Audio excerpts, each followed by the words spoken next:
তোর মায়ের কাছে চিৎ করছে ফুচকা খাবো খাবি ফুচকা খাবি আজকে আমরা চকলেট খাবি চকলেট হ্যালো গাইস আজকে আমরা ড্যাম্পে এসেছি সেজন্য আজকে এই জায়গাটা আমার পাপা বটে ফালতু করে সেজন্য এটা তো আমার বদমাস পড়ে দাদা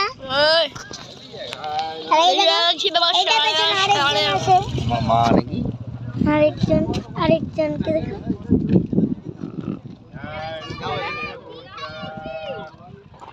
কেমন লাগছে দেখে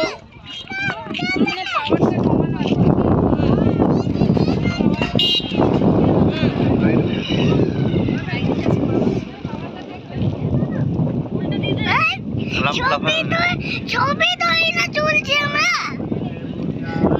ভিডিও নষ্ট করে দিলাম না ভিডিও নষ্ট কেন করব শুরুতে অল্প